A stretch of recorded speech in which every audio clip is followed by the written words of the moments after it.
Many artists quietly carry the belief that their work is small, that it's personal, private, maybe even indulgent. That real change happens elsewhere through politics, power, or people louder and braver than us.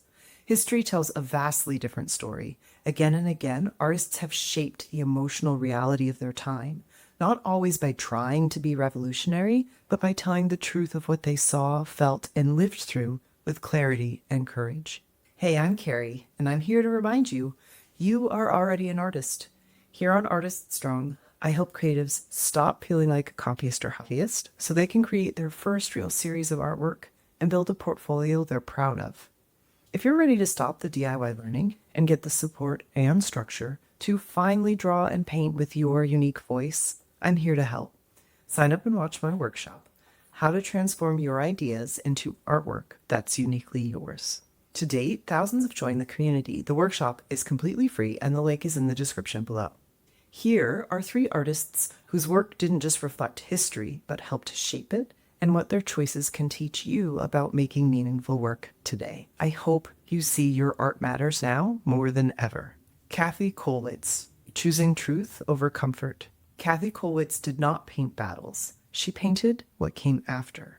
After her son Peter was killed in World War I, Kollwitz's work shifted dramatically. She turned toward grief, loss, and the emotional devastation left behind, not as isolated tragedy, but as a shared human experience. Her print series, War, focuses on mothers, parents, and families hunched over, overcome with sorrow.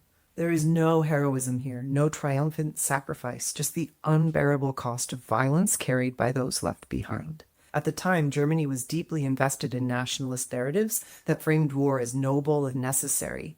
Kollwitz's work disrupted that story. Her images circulated widely as prints, making them accessible to working-class audiences rather than confined to elite collectors. They became visual touchstones for Germany's growing pacifist movement after World War I. Later, the Nazi regime condemned her work as degenerate. She was forced to resign from the Prussian Academy of Arts, but by then, her images had already altered public consciousness. She had given form to grief that many felt, but were discouraged from naming.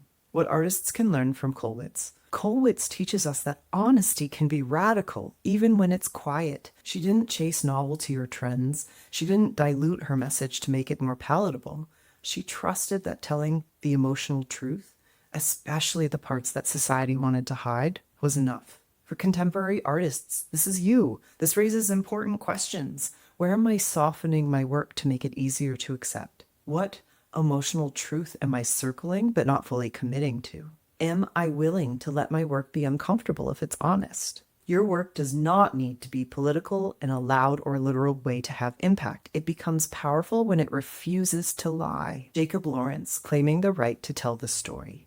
When Jacob Lawrence began the Migration series in 1940, the story he was telling was not considered mainstream American history.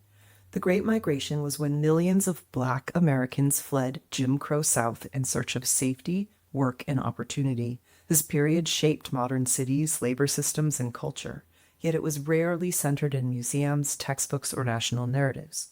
Lawrence helped change that. Composed of 60 small panels painted in bold, flattened color, the Migration series tells this story collectively rather than heroically. Trains crowded with families, factories filled with laborers, segregated housing, violence, hope, disappointment, resilience. Each image is paired with simple, declarative text. They were very poor. They were forced to leave because of unfair treatment. They arrived in great numbers. Lawrence was only 28 years old when the series was completed.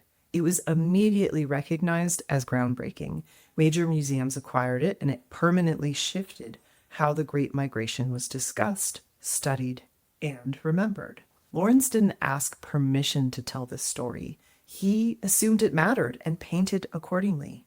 What artists can learn from Lawrence. Lawrence reminds us that your lived experience is not a niche, but instead a lens. He didn't wait for validation before committing to his subject. He didn't feel the need to universalize his story to justify it. He trusted that specificity would carry meaning. How can you apply this to your own practice today? Here are a few examples. You do not need to explain why your story matters before telling it. You do not need to make your work palatable to an imagined gatekeeper. You are allowed to document, witness, and claim space. If you've ever thought, who am I to make work about this? Lawrence's answer is clear. You were the person who lived it. That is enough. If today's conversation resonates with you, please consider subscribing to Artist Strong. People who subscribe to this channel have an active say in the content I create. Now, let's meet our next artist, Francisco Goya, refusing to make violence beautiful. Francisco Goya lived through war, political repression, and public terror. What sets him apart is not that he depicted violence, but that he refused to justify it.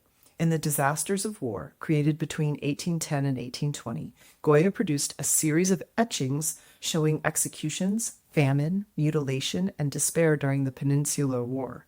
There are no clear heroes, no moral reassurance, just human suffering again and again. These images were so politically dangerous that they were not published during Goya's lifetime, but when they finally were, they reshaped how war could be represented. Goya broke from centuries of tradition that glorified conquest and sacrifice.